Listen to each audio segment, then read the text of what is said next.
Hi everyone, it's Mimi. Here's my complete tutorial for baking French macarons. They are notoriously tricky to bake and most problems arise from skipping steps and not using the right techniques. Make sure to follow each step carefully, and after this video, come over to my blog to get full details and explanation. Let's get started. Here are all the ingredients you'll need.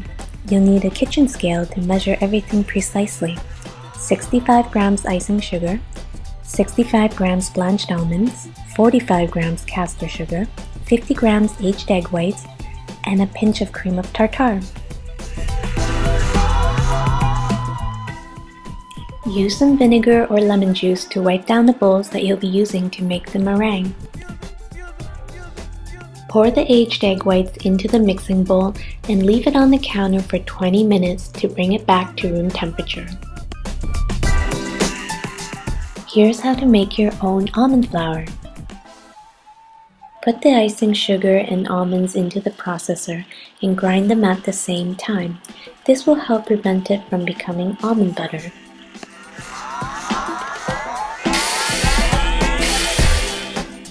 Pour the almond and sugar mixture into a sifter. Sift and discard any large pieces.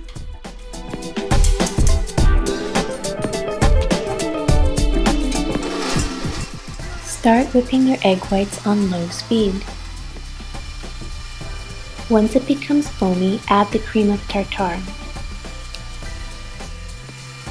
Once the whisk starts to leave trails in the egg whites, add the caster sugar a little at a time. Then turn on the speed to medium and eventually ending on high. When the meringue is firm and not yet stiff, stop the mixer and add the coloring. Then whisk again until you reach stiff peaks.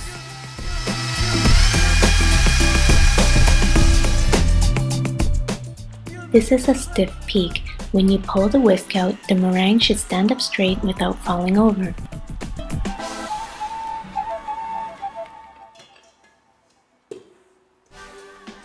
Pour 1/3 of the almond mixture into the egg whites. This will help deflate some of the air. Use the spatula to go under the ingredients. Bring them back up, fold over and across. Be careful not to stir, just fold. The trick is to deflate some of the air, but not all of it. Once the batter becomes homogeneous, it's much easier to work with. Now you can add the rest of the almond mixture.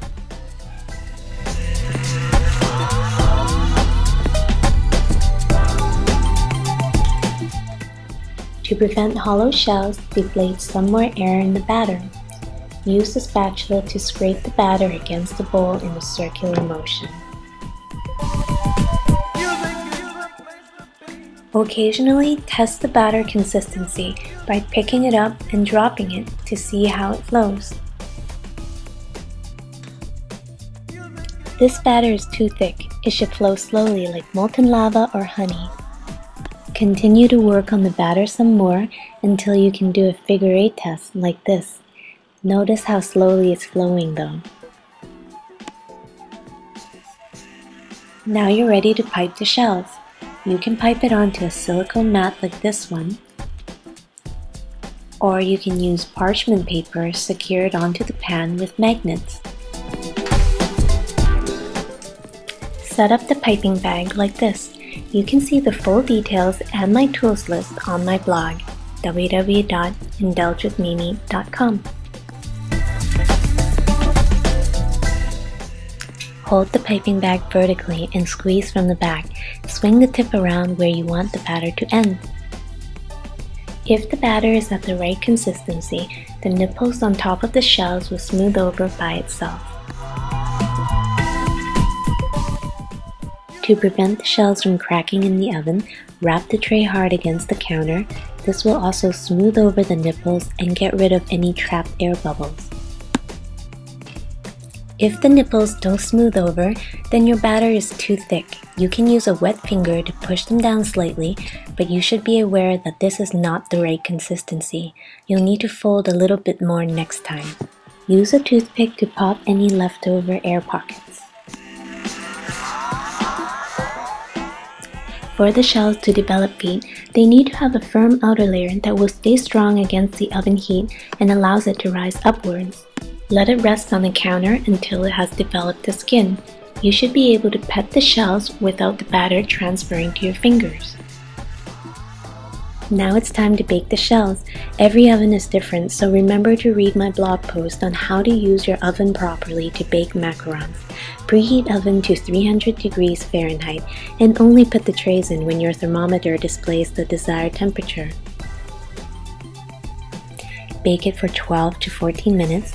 Pull the trays out slightly, and if the feet don't budge, they're ready. Take them out to cool down for 15 minutes, and don't pull them off the mat right away, or else they might break apart.